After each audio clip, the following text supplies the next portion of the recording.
Okay, good morning, everybody.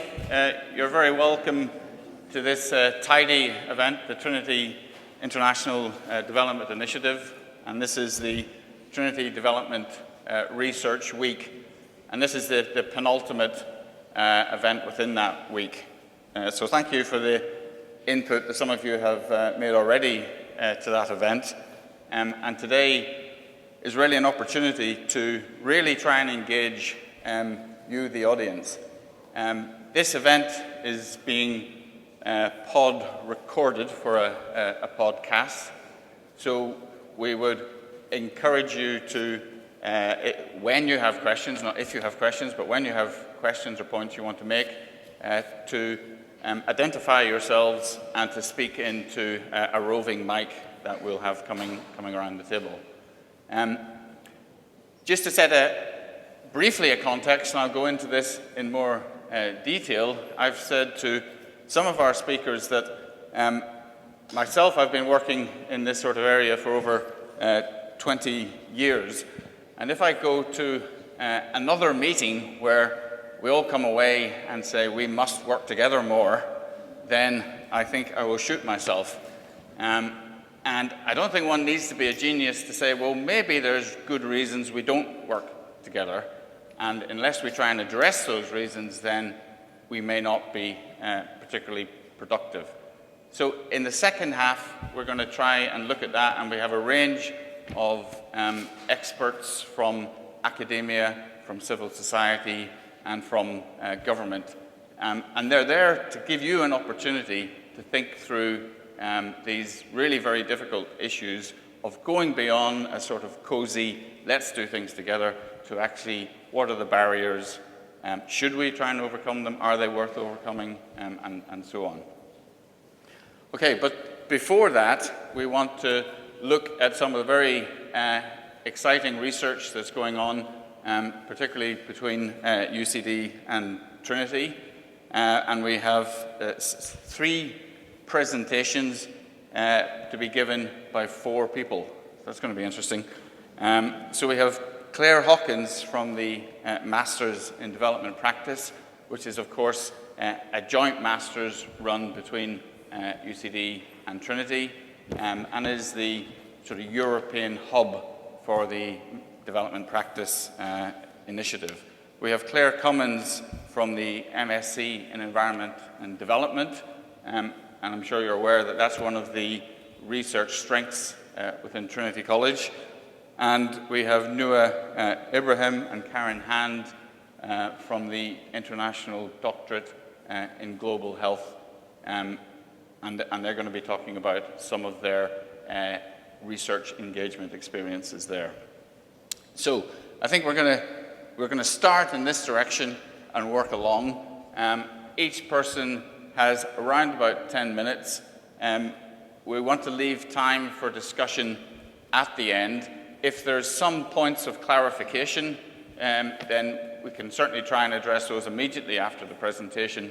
But let's try and go through those and address the substantive points through discussion after they've all finished. Hopefully we'll have about 15 minutes discussion. We'll then have a coffee, tea break, and then reconvene for the next session. Okay, so Claire, if you want to start off, please.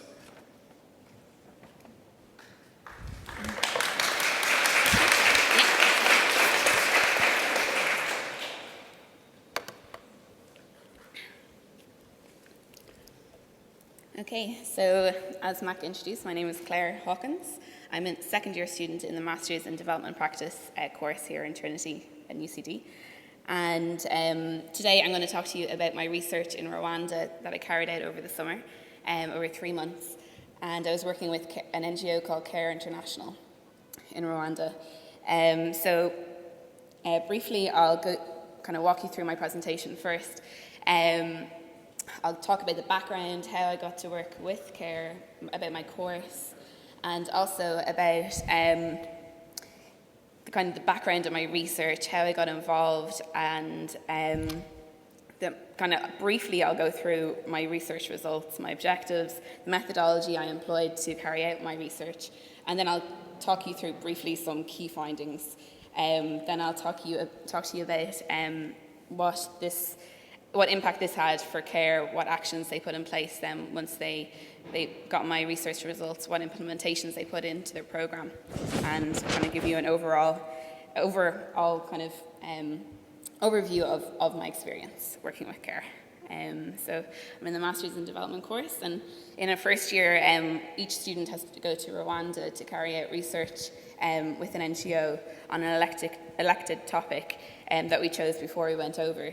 And so before we went over, we each chose a topic that we were passionate about, I suppose, and that got me working with CARE International.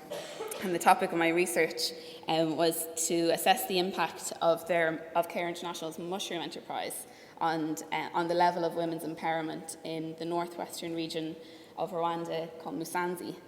And so that's kind of an introduction into my research. So I'll kind of walk you through my research. Before I started, before the summer, I compiled a research proposal for CARE on what my objectives were, what kind of methodology I'd employ, and CARE were very good. They sent me a lot of background information, a lot of program reports, a lot of baseline data information, so I was able to get a good feel for the program and what stage it was at. So once I got to Rwanda, this is kind of my work plan that I worked through when I was there, about into my kind of second week, by this stage they had approved my methodology and my objectives, and I straight away went into carrying out surveys with mushroom farmers for about 5 to 6 weeks. And once that was finished, I then compiled my research, analysed the data that I found, and kind of came up with some preliminary research results, some key findings. I presented these results to CARE in the last week of my research in their head office with their program staff and their partner program staff. And I was very lucky then at the end of the presentation, they gave me some feedback and they were able to kind of tell me what kind of actions they would then put in place from the research that I found. And this put me in a very good position, because then the next day I was, as I outlined in my questionnaire, I said to the mushroom farmers when I was interviewing them that I would come back at the end and I would present to them the findings that I found, well, kind of walk them through my research, like what I was doing, the results that I found, and then I was able to tell them, well, this is what CARE is going to do now, and this is the future of the program that you're working in. So to give you a bit of a background, CARE International worked with 2 other partners in Musanze on this program, and one of them was called the Triple EGL, which is Enterprise, Equality and Environment in the Great Lakes region, and the International Gorilla Conservation Program. And what they were doing was they were trying to address interrelated problems in this area in Musanze, which was working with communities that were on the outskirts of the Volcanoes National Park. And there was a lot of problems in that region at the time, and there was huge poverty because of the historical background. There was huge issues with conflict and environmental degradation, gender inequality. And so they wanted to come up with a program that would hope to tackle economic insecurity through creating really an income-generating activity that would not only just give people access to a sustainable source of nutritious food, but it would also give them employment and a source of sustainable income and finance. And so the backbone of their program was to engage local women, create a gender-equal workplace with equal access to market, and empower women through financial independence. So that was their objective of the program. Sorry, there's some slides missing in this. So first of all, why mushrooms? A lot of people ask me this question, like, what's the big deal about mushrooms? Why did this program come about? And to give you a little bit of a background, Rwanda is a quarter of the size of Ireland, and with a population of 11 million. So as you can imagine, there's a huge population density.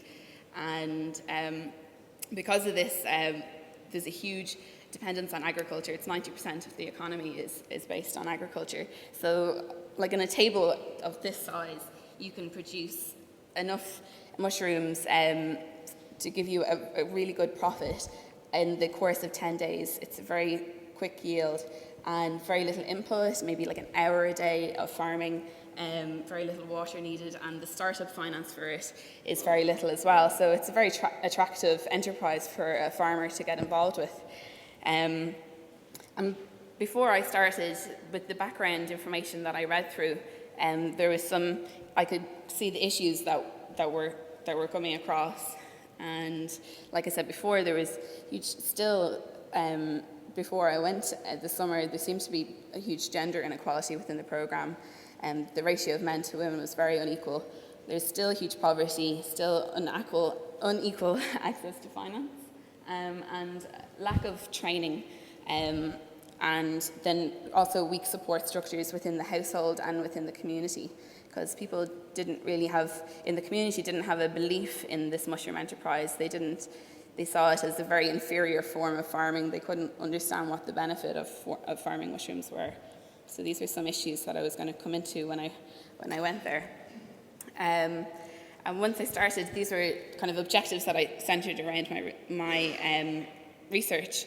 One was to find out what is the gender equality in the programme, what is the level of support available for women in their house and in their community, what is the level of women's empowerment within their household. Are they making decisions regards to finance, regards to how money is spent? I wanted to find these things out and find out what the issues were, and also to find out what are the benefits, the strengths and weaknesses, the benefits and the challenges for women farmers involved, and is the source of, if there is a source of finance for these women farmers, was it sustainable? So that was my objectives. Like I've said already, I did a lot of background reading before I went over. Once I got there to Rwanda, I was able to interview some program staff with programs that were kind of interrelated with the mushroom enterprise, such as water initiatives, village savings and loans associations, and how these kind of interlinked with the program to get a good background. And I also talked to seed suppliers that provided mushroom farmers with seeds, and consultants that worked with Carr that had come up with program reports previously. So that gave me a good standing before I compiled my household survey. And so for my primary data, I carried out household surveys, like I said before, with women farmers. There was 45 respondents, 75% women and 25% men. And I put this photograph in here because it has huge significance for me, as it was a huge learning curve. This woman in the middle, Teresa, this is the very first interview that I carried out, and it's my translator, to the other side. And it was the very first survey. I had so many questions I wanted to ask. I actually had so much information that I wanted to find out that there was about 100 questions in my survey. I'd given myself about an hour and a half, and it took about 3 hours, and the poor woman had to sit through it all. But by the end of that day, by my fifth interview, I was able to narrow it down to like an hour and a half. So it was a huge learning curve, and I don't think I'll ever forget this lady that had to endure 3 hours of interviews with me. So the key findings with the challenges that I found were that there was very unequal access to market, there was huge problems with accessing materials needed for mushroom farming, such as seed tubes, and because farmers couldn't forecast what they would do the next season, the next month, because they didn't have a stable and reliable source of seeds. So this is a huge problem. And also that the training that Carr was providing, that it was given to maybe an elite few in the program, and this didn't trickle down, and there was a lot of people that were left out of the benefits that the mushroom enterprise was supposed to give these farmers. And there was a lot of other issues that I found, but then the benefits came across straight away. That a lot of women said that the program did empower them, that they now, as you can see from these quotes, this woman says, before I had no money at home, but now I have food to feed my family, money to buy money to buy household items, and I can get a loan easily. And so a lot of money went to their household. They were able to gain financial independence of their spouse, and it gave them a kind of a much more power within the household to make decisions and to make decisions on how loans were spent. And so these were the huge advantages. And so when I went to Carr at the end, actually just recently I compiled a research results report for Carr because they had this monitoring and evaluation of their programme around the middle of October, and the programme was coming to an end in December, so they used my report to evaluate the programme. And these are some implementations that they've put in since I gave them my report. They employed a consultant to study the market, to go to local hotels and restaurants, create a market there, and create a kind of a contract with mushroom farmers and agents in hotels and markets. And they wanted to promote mushroom consumption more widely. Thank you. And they also were going to bring in another seed tube supplier, producer, to create a competition. There was huge issues with access to water in the dry season. There was rain harvesting through the rainy season, but then once the dry season came, there was no access to water other than in the national park. And this is an issue that they were trying to prevent. So they're now going to advocate with local government and partner organisations to bring in a programme and initiative more closer to where these farmers are located. And they were going to improve their training and to build the capacity of farmers in their programme. So just to give you kind of an overview then, my whole experience with Carr was definitely a very positive one, and I'm sure everybody in my class can say that the experience that we had in Rwanda was absolutely beneficial for us professionally, and just as an experience it was really a unique one. But I felt very, I suppose, gifted in that I worked for an organisation that right from the start supported my research and saw a value in the work that I was doing. So every day when I was going out and carrying out surveys, I knew that at the end of the day that it would have some sort of value for their work. So I felt very lucky for that. I learned a lot through the whole experience. And because I've only kind of captured a very small picture of my research, if anybody has any more questions that they'd like to ask about my results or anything else about the experience, you're more than welcome to approach me afterwards and ask any further questions. So I'll just leave you with more Cozy Chan, which is thank you in Kina Rwanda. So thank you very much. Okay, thank you, Claire. Any questions or of clarification? No? One, yes. Just a short question there on where you're closing Did you arrived very quickly and started? You arrived quickly and started to hit the ground running clearly, and I mean the project sounds very exciting. Just in terms of the survey was launched quickly and you had baselines in place, but in terms of the language difficulty, did you find our language challenges between translation of the survey, retranslation, knowing that what you collected actually said that in English or in French? I don't know around languages, did you find any challenge? I did, yeah, definitely, right from the start, in fact.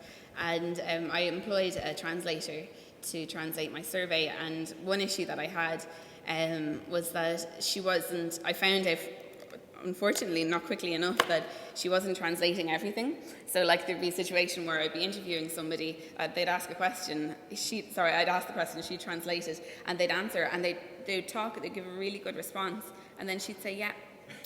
And that was it. And I was like, I think she said I don't think you're alone in that experience. Yeah. So I unfortunately had to fire her and get somebody else. But it was a learning experience.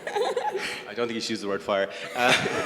Just a follow-on question to that. I mean, the schedule was very ambitious. It was an 8-week schedule, and typical enough sort of schedule that we'd have for a survey or a piece of research in the field.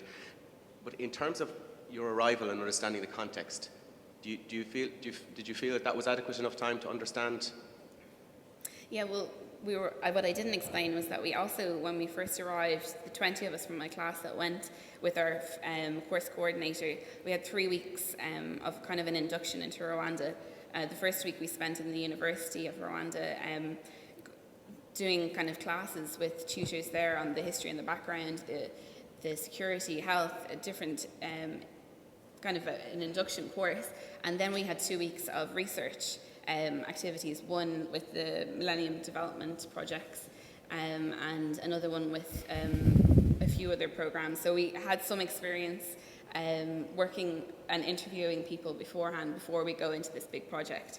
And we worked in groups on that, and we'd have to carry out interviews. So it gave us a kind of a bit of experience before we'd be launched into this experience on our own. Yeah. Just a final point there, you were saying on the, this is my last question for Claire, just on the questionnaire, you said the first questionnaire took 3 hours. Do you think that was a question of how it had been piloted, or the questionnaire was piloted, or? Yeah, I allowed a day for piloting, so that was the very first day. And the 3 hours, I learned then after that there was so much that was irrelevant to what I was studying, irrelevant to my objectives. And you want to try capture everything, but you can't. So you have to be really realistic and say, kind of weed through things and say, I can't find out everything about the program. So. Okay, thank you very much, Claire.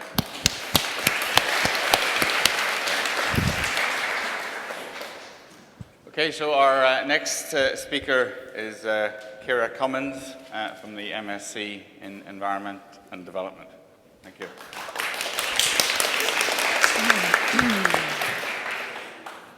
Good morning, and thank you all very much for coming to our presentation today. I'm the speaker, Ciara Cummins, but I'm actually speaking on behalf of 3 projects from the Masters in Environment and Development. So we've got Stacey and Vivian, who'd like to stand up now and wave to everyone. I'm also presenting on their projects. Just want to thank them for allowing me to do this. The title of our project is called, our presentation is called Research from Marion to Monrovia. That's because our research spanned right across around the world. And so over the next 15 minutes, I'll talk about 3 projects and take you on a little trip around the world.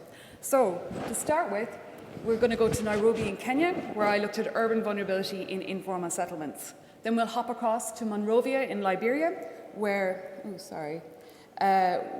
Stacey looked at gender-based violence, and finally to Brazil, where Vivian looked at women's empowerment, something similar to what Claire was looking at as well. So to begin with, the titles of our 3 projects, mine was urban vulnerability, but I looked at food security in slums in Nairobi. Stacey in Liberia looked at gender-based violence, but on the reporting mechanisms for the survivor of instance of the violence. And then finally, Vivian was in rural Brazil, spending time with Babasu Breaker women of those areas and those that were involved in cooperatives and organizations. So to begin with, my project, I was lucky enough to have an internship with Concern Worldwide. Now, the topic of my internship was urban vulnerability. And this took me to Nairobi because Concern are doing a really good project out there called Urban Emergency Indicators. What it looks at is the chronic state of slums in that area and how they tip over into a crisis. And I'll talk a bit more about that later. But my broad research question was urban vulnerability, which is very broad. If anyone's ever studied vulnerability, it's huge. So I narrowed that down to see if food security is a good basic indicator for people in these areas, in urban areas. So as a base for my research, I did a literature review. We all know that population is expanding, that's nothing new, but what was happening was where it was expanding. And at the moment, over half the world's population lives in cities, and even to further on that, in the developing world, it's tipping over to more than half the people in those cities living in slums. So this is a massive amount of people, so it affects a lot of areas. So people might be familiar with slums in that they're generally areas that have illegal land tenure, don't have proper infrastructure, they're slightly invisible, although they're very visible physically. So what I took was, I started with vulnerability to assess the chronic state of the living conditions there and when that tips over. So the vulnerability theory I used was asset-based, if anyone's ever heard of Mosner and Satterthwaite. And you may have financial assets, but there's other assets such as social, natural resources and things like that. So that all affects people in informal settlements. And the Urban Emergencies Indicator projects grew out of the 2008 food price spike. because food security is based on access, availability and utilisation. And if you live in an informal settlement, 90% of your food comes from the market. So you can imagine what would happen when the price increases. So my urban vulnerability was framed in the context of food security. So I went to Nairobi and I spent 4 weeks out there. Oh, sorry. Concern had already conducted an urban vulnerability survey in Carr, and there was 370 households surveyed and they had GPS points. So I've actually got an engineering background and I love maps. So I put it into GIS and made a map out of it. On the far left there you can see that's the distribution of households that were surveyed. So during my time I went out and in 3 villages I resampled those households and did, just to get my background information and to reinforce what was happening with the first initial survey work. And on top of that I did a lot of talking. I talked to people that live there, community organisations, NGOs and government organisations, everyone to get their views on vulnerability and particularly vulnerability in an urban area. And I was also very lucky to have a background report on Carragacho because it's going through a slum upgrading programme. So they had some information about the area, which is quite unusual. So I took all this information and I derived 6 basic indicators of vulnerability that were specific to informal settlements. So this is the first 3. So what I did was I did a cluster analysis on this. So basically the red are the areas that are suffering as per this indicator. So the first one there is price of maize. Now maize is a staple food for the people in this area. And if the price increases, this obviously has a big effect on that area. Also the price of water. As I said, infrastructure isn't great in these areas. The people of Carragacho have to buy their water in 20-litre jerry cans and often pay up to 6 times more than other residents of the area. So if you're struggling to buy food, you might reduce your water usage, which has health impacts. And then hourly wage. Because it's an informal settlement, there's a lot of informal illegal activities that keep the area going, but it's all kind of a closed system. So if the area is suffering economically, the hourly wages might also suffer. And then the other 3 I did food insecurity score, a perception of security score, and a coping strategy. So food insecurity score was based around your diet diversity. If you're struggling, you might reduce your diet diversity, you might reduce the amount of meals you do. People were taking children out of school to pay for food. And also the perception of security. Again, this was based around assets, that if you trust your neighbours and if you can go to them for help. But in an area like Carragacho and some areas were highly insecure and it was their neighbours that were stealing from them and mugging them, so you're not going to go to them for help. And finally was the coping strategy. So what happens when these kind of things hit? When a hazard hits like price increase, how do they cope? And there's different strategies like borrowing, stealing, all sorts of things that people use to survive. So all in all, we found out quite a lot from this research. Basically that food was the highest expenditure of the people in these areas and that they were using very negative coping strategies and it was very difficult. So the implications of my research. Personally, I love the maps, but I found that it visualized what was happening here. Slums aren't really recognised in a lot of cities. They're often not taken account for in censuses. So this brought it to light. It showed what was happening. It also showed that a slum isn't a homogenous unit. Different things are happening in different areas. Different people are surviving okay. So it was a good way to understand who is suffering and who needs the help. There's a second round of data collected in July. The first round I used was April. So I hope that this will be analysed as well for these indicators to test them further. And also transferring these indicators across the globe to another site and long-term monitoring of this. And so now we'll go to Liberia. This is where Stacey went. She also was on a Concern Worldwide internship. Her focus was school-related gender-based violence and gender-based violence, and she was looking at the official and the unofficial pathways. So what happens in the policy documents and what happens in reality when an incident occurs and you go to report it. So for her lit review, Stacey looked at post-2005 Liberia. This was because from 1989 to 2003, Liberia was rife with civil war. And from 2005, Liberia had the first African democratically elected female president. And so it was that from that point on that policies began to be written, began to be put in place. And this is where Stacey looked. She also ended up doing a lot of research in the depths of the jungle of Buchanan in Grand Bassa County. She was looking for a lot of policy documents, but although gender-based violence was talked about a lot in the African context. There was very little done in Liberia.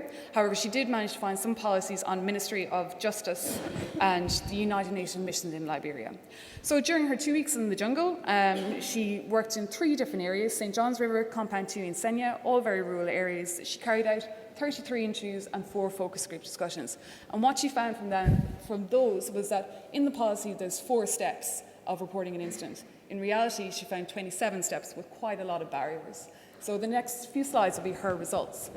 So as you can see here, there's red lines. So the red line represents a barrier. The thicker that red line, the tougher the barrier. So it starts with the instance. It depends where it happens, if it happens in the home or in the school. If it happens in the school, it should go through the education system. This just doesn't happen. It ends up with the female elder of the area and goes to the town chief. Now, if it's domestic violence, it goes no further than that. It's settled with the town chief. So if there's another case, you might go further, it'd end up with the elder. But if the perpetrator is from your area, which is most likely, it doesn't go any further than the elder. They will settle it within that.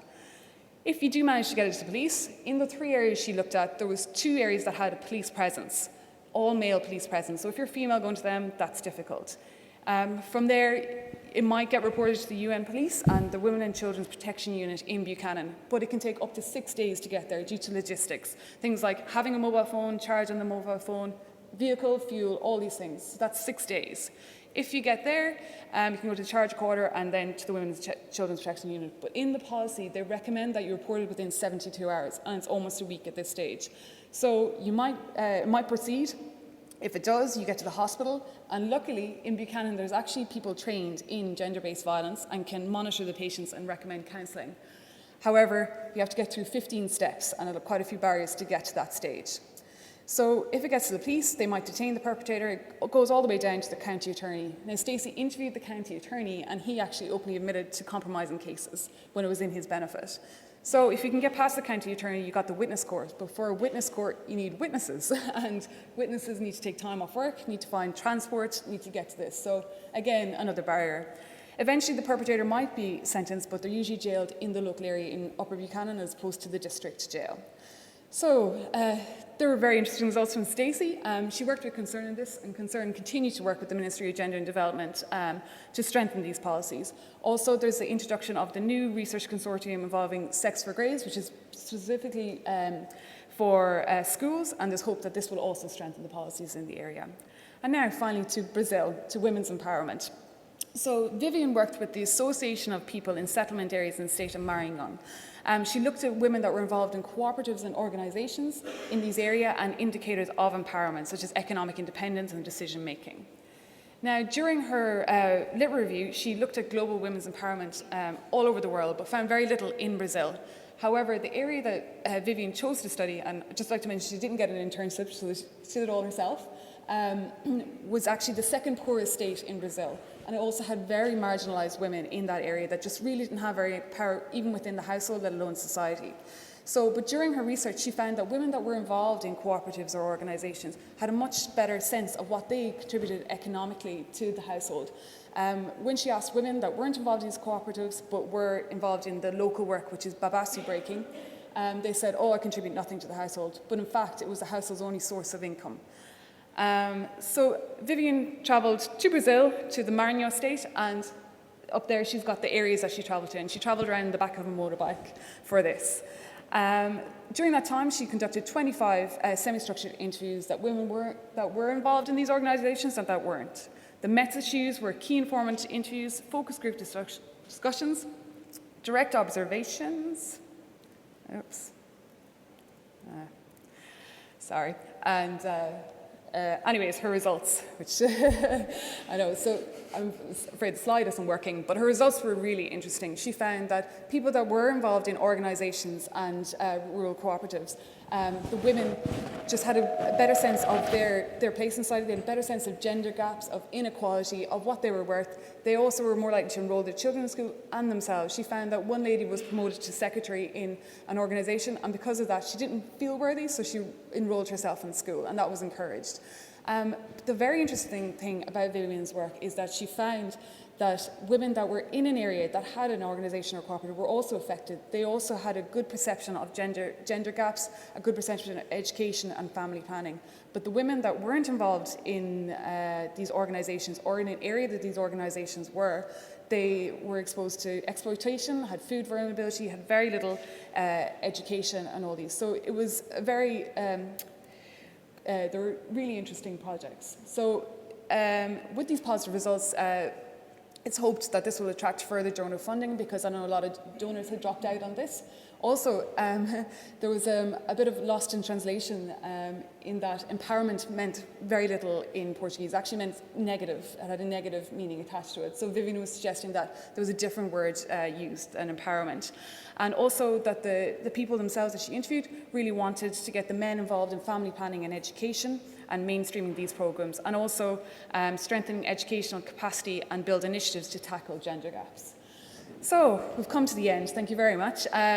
We've come from making the invisible visible in Kenya by mapping informal settlements. We've come from paper to reality for the survivors of gender-based violence in Liberia, and we've experienced the very positive domino effects of women in CRWOs in Brazil. And that's 3 projects done in less than 3 months, so you can imagine what a class of 15 can do. Thank you very much.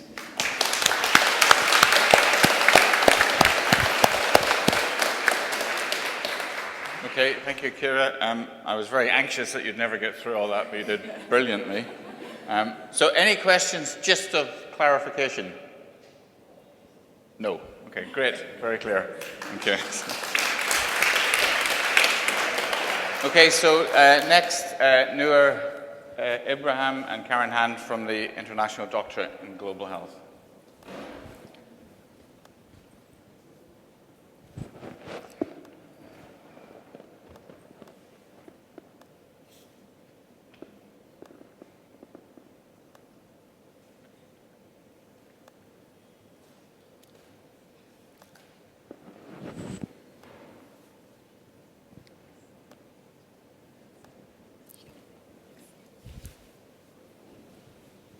Good morning, everyone. My name is Noha Ibrahim from INDIGO program, and our presentation will be in 2 sections.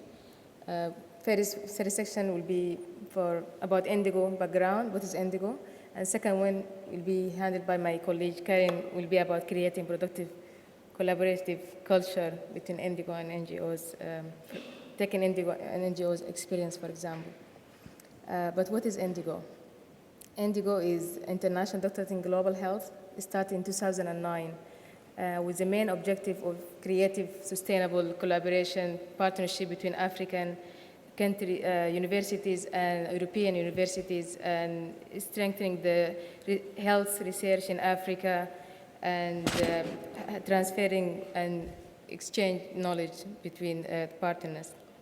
The main themes is collaboration, partnership, and improving research, helping emerging researchers in Africa, and hopefully all these 9 themes for better research and strengthening health research in Africa. The partners universities are from different parts of the world, some from African universities, Malawi University, Aberdeen University in Nigeria, Makerere University in Uganda, Addis Ababa University in Ethiopia, and Human Science Research Council in South Africa. There is another partners from Europe as well, UK Cochrane Center in Oxford, TCD, International Doctorate School in Global Health, and the Council of Health Research and Development in Switzerland, beside other US universities, Harvard University and Columbia University. Now we have 12 students from INDIGO, 6 of them mainly supported by Irish Aid, from Malawi, from Ethiopia, from Uganda and Nigeria. And we have the 6 are different. Some of them supported self-funded or funded by other organizations, NGOs or governmental NGOs, organizations from Sudan, from Congo, US, Canada, Ireland, and Finland. The structure of the program is mainly 4 years PhD program. The first year consists of 3 parts, 3 blocks. The first block is from October to December, which is mainly in TCD. The students come either from African Partners University or through from TCD College. The first block is mainly in TCD in Trinity from October to December. Second block from January to June, either in Trinity or in some of the students go to Columbia University. Then they came back again, taking some modules from Cochrane and Harvard. The third block in the first year will be going for internship in South Africa, the SSRC in South Africa. The third year will be for field research, collecting data. The fourth year will be final write-up and examination of the thesis, and then graduation from TCD or partners university as appropriate. The research themes for those 12 students mainly are in health, evidence-based health practices, human resources for health, equitable access to health services, and research governance. So it is very, how the role of branding in NGOs, water and sanitation, HIV, health system financing, health system information, community health workers, and emerging community and health services, hospital management, and work environment. All these research hopefully will contribute to the knowledge about the health needs in Africa, the information flow in system, the better interventions and health practices to strengthen health system. So all of them are taking part in how to make things functioning better for health system in Africa. So the general aim for INDIGO is health system strengthening, interdisciplinary approach to solving global health issues, knowledge exchange, and productive collaboration.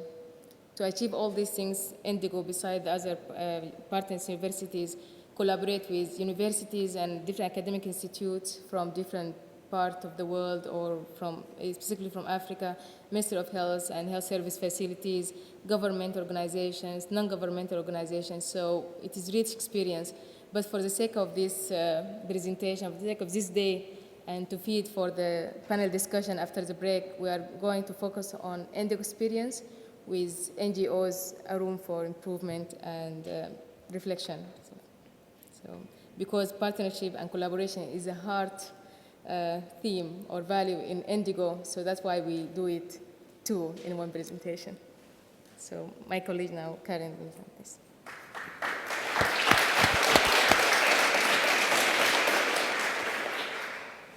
Because we're all researchers and multidisciplinary researchers, when we decided to tackle this topic, we decided to do some research. So we canvassed all the individual INDIGO researchers and asked each of us, what have been your experiences in working with NGOs? And because we wanted this to be a productive discussion this morning, we decided we would ask people, have you had productive relationships with NGOs, and where have the issues been, if any, and what do we feel is the best practice in having productive relationships with NGOs from our combined experience? One of the things that came to light very clearly when we started our discussions was that there are two different types of collaboration when we work with NGOs as INDIGO researchers. One is when the INDIGO researcher is basically within one NGO. And the other is when an INDIGO researcher is working across a whole lot of NGOs. And they are quite different in terms of how you end up working together and what a productive collaborative relationship is in both those cases. In the case of being within an NGO, obviously you're right inside the NGO. The INDIGO researcher is either contracted to work alone or they're working with a project team of other NGO people. And there are research objectives for the INDIGO researcher and there are research objectives for the NGOs. Both people have something they want to get. What we found when the INDIGO researcher is working across many NGOs is that they're working either alone or maybe they've got an academic team with them. And there are research objectives for INDIGO, but there may not be research objectives for the NGOs. They may not have decided that this is something they want to do, or they may not have a clear view of what it is in it for them. So as a result, there are two different types of issues that can arise. And we're not saying, by the way, these do arise all the time. We're just saying these can arise within collaborations. When the INDIGO researcher is within an NGO, what can happen is there can be an unclear understanding of deliverables and expectations on both sides. Even though everybody's working together to research a certain programme, for example, there can be lack of clarity between the two about what everybody's trying to get out of it. At a specific and technical level, there can be different end usage of the research data, and sometimes there can be specific issues around intellectual ownership of research data. And that can particularly, I suppose, affect the INDIGO researcher because of publication and all those sort of things in terms of data. There can be different mindsets around the role of research and researchers.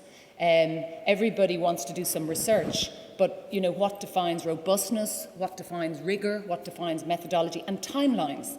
The person that wants to use them in an NGO may want to use them a lot quicker than the INDIGO researcher who might want to publish them on a kind of a different timeline.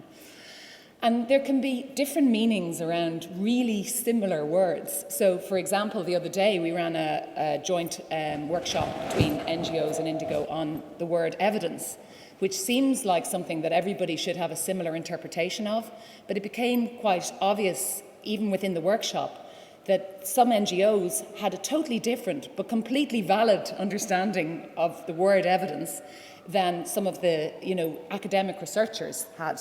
So a simple word like that can mean very different things for people. When we get into INDIGO across NGOs, there can be different set of issues going on. There can be a lack of productive dialogue going on. So even though everyone might be writing emails at each other, there's not necessarily productive dialogue about the objectives and the methods and who is it for and how is it to be shared going on. There is also a need that needs to be balanced. From the INDIGO researcher's point of view, collective learning is a good thing, but from the individual NGO's point of view, they may have a need for privacy and for perhaps some things not to be shared with the broader world. So there is a balance between collective learning and individual needs going on. And then finally, there can be a real lack of common frameworks to share that research, not least because it wasn't really necessarily fully co-owned at the beginning.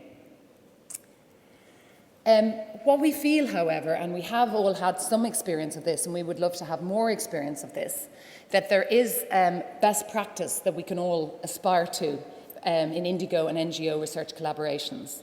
The first is alignment on the shared key questions, and we've deliberately not called them research questions because from a researcher's point of view, obviously we see them as research questions, but from an NGO's point of view, they might just be questions, might be just things we want to answer that we feel are important.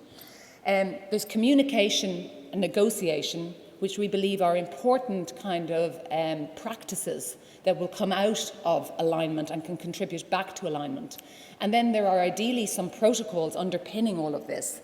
But again, these are flowing back to these practices that we feel would create best practice collaboration. The first is alignment. And I think we all know that we do inhabit slightly distinct and separate realities as an INDIGO researcher and as an NGO. At its most extreme, academics are in an ivory tower. At its most extreme, an NGO person is at the coalface. And again, when we were at the conference the other day about evidence aid, I hope the NGO person in question won't mind me quoting them, although I'm not actually citing their name. But I thought it was a great quote. One of them said, systematic reviews, I'm busy trying to give people clean water. I'm doing real work. So there is a kind of a difference at its most extreme between the ivory tower and the coalface. However, I think we all realise it does make sense that there should be some fertile common ground where collaboration can add value to both the overall objectives of INDIGO and NGOs. And we would feel it is worthwhile having quite open dialogue about those key questions and where collaboration is and is not attractive to both parties. And we feel that, it's all right if collaboration isn't the answer. I think Clay Sharkey in NYU has said recently, collaboration is not an absolute good. So there may be times when collaborating is not the answer for many reasons, and we feel it's good if that's the case, and we should find that out and then apply our resources more effectively. Once there is alignment, we feel communication should flow much better, so we don't have to get into the kind of death by email. We can hopefully not just keep assuming that if, from an INDIGO perspective, just because we sent 200 emails, that anything actually happened. And from the NGOs perspective, they don't have to be receiving all these emails. So hopefully we all know what we're doing and we can do it more effectively and efficiently. And our relationships can be more about productive partnership and shared goals and less about kind of just going through the motions of collaboration but actually not achieving much. In terms of negotiation, we again feel negotiation is important. It should be okay for everybody to lay their cards on the table. It is quite important that both sides feel they have another alternative. They don't have to work together. So as a result, hopefully we can work together in the right situations and achieve what we want to do. If negotiations break down, so be it. Hopefully both parties have other ways of achieving their aims that don't involve working with each other, as well as ones that do. And finally, we do feel it's important to have protocols, that these should protect the interests of both parties, but they should be simple, not the kind of thing that is yet another, thing this size that we all have to read. They should flow from and facilitate alignment, communication and negotiation, and they should be flexible enough that we can have learnings of ways to work together, that they don't kind of constrict us from learning. Hopefully the overall aim of learning from collaboration should be something that we both share and in itself is a valid learning objective. And as we like to believe, that collaboration can be something that in which we can do anything if we all pull together in the right way. Thank you.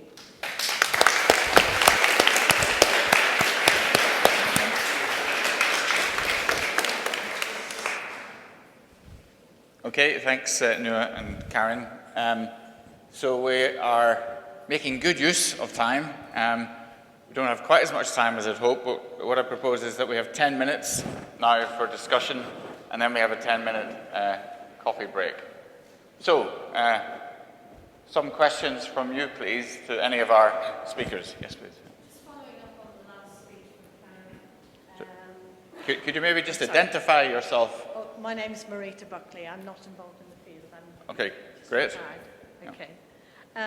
I was very interested to see the polarization between an NGO who's a researcher embedded in an NGO and one that is outside of several NGOs. Surely there is a third possibility of somebody who could be working with an NGO without taking on all their culture and ethos and giving a more objective view of the research that's going on, which would be more helpful. Absolutely. Okay. Yeah, we haven't done that yet, but we'll do it. Sorry. I think. Yes, absolutely. I think there are roles like that that could be of use in which you're literally working as a translator between the two and making effective use of both people's research to each other. Yeah. Yes, please. Yeah.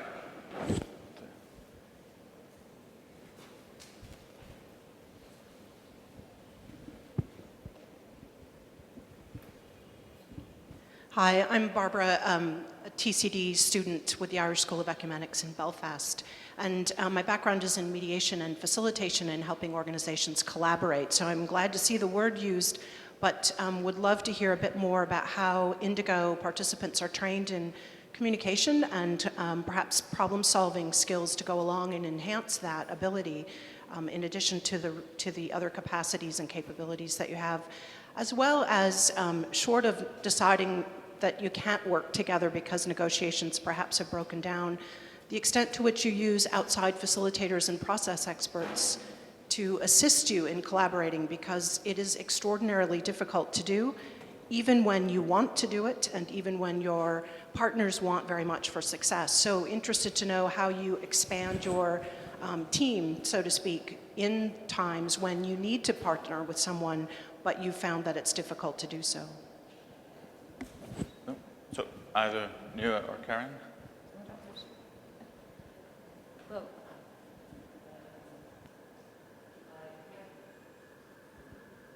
Thank you. Yeah.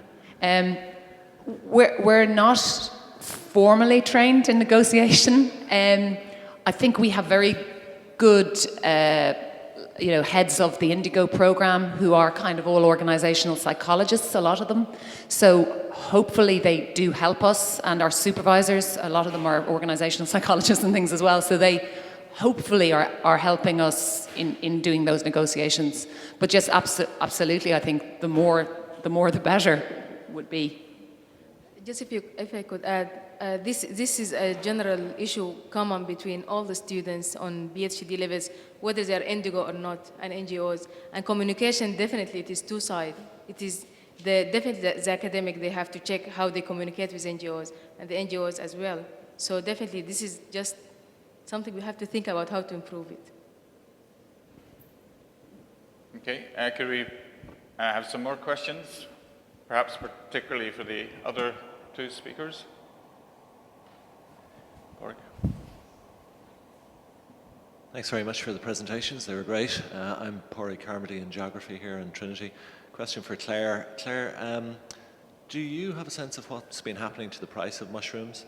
And, as production increases, has that driven the price down, or has it gone up or down, or do you have a sense of that? And is there any danger of overproduction of mushrooms at all, or did anyone talk about that? Hello. The problem with the price of mushrooms that I experienced was that because there was no market, because there was no facilities to dry mushrooms so that they would keep. So farmers would bring their mushrooms to a market, and the buyers really could say,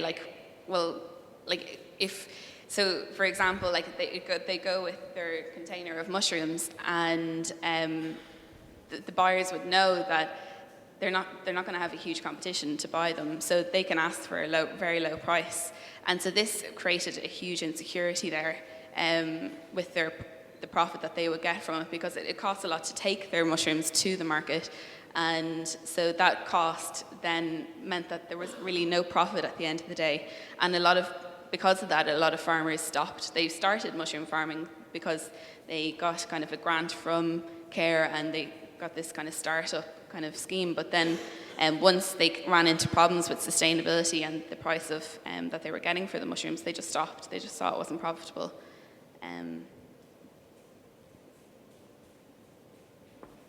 Yes, please. Thank you. Bronagh from Irish Aid. On the presentation on urban vulnerability, which I thought was really interesting, I think it goes back to that issue of what are the key questions. I think this presentation looked at urban vulnerability, gender-based violence, and women's empowerment, all key concerns and key development challenges and problems at the moment, and provided a lot of really interesting feedback on that. But on the issue of urban vulnerability in particular, just to ask here if one of the issues I think of particular concern at the moment is relation to climate change and climate adaptation. And while the research issues can't address everything, in that particular case study or research focus in Nairobi, in those areas, were there challenges emerging that could lead on to the identification of other research, particularly around that issue of climate vulnerability? Thanks. Thank you very much for that question. It was interesting because the water supply in Nairobi was affected by droughts in other areas, so that actually did affect urban areas. Now, my research specifically, it didn't look at climate change, but it definitely affected it. And because it's based on food as well, you're talking about crop yields as well, depending on the crop yield and the amount of time it takes to get to the cities. The cities are directly affected by climate change. And I think that was the important point. Like, if you see drought and maybe shortage of food in rural areas, it's going to affect the cities as well. But it's just not as in the media forefront.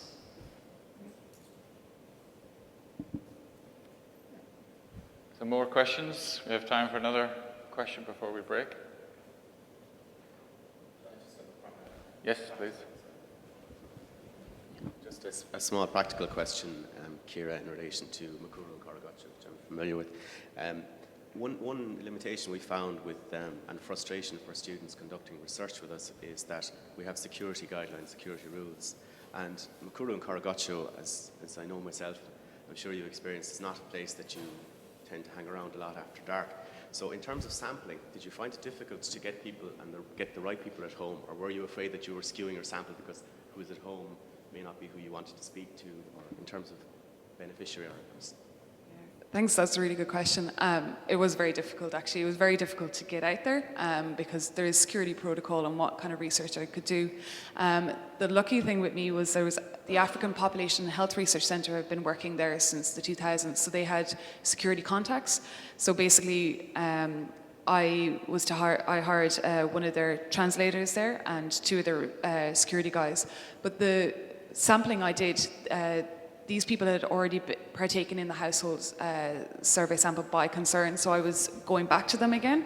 So, but it was very difficult to actually find people because it's a longitudinal survey. So I had a list of 20 people and I was trying to get 10 off that list. That was extremely difficult. And one of the areas I went to was Grogan B, and everyone was just very nervous being in that because it's quite gang controlled. And the further you went, as part of the slum upgrading program, they've upgraded the road through there. But we were walking down the road with security guys and they turned to me and said, oh, they call this the highway to the grave.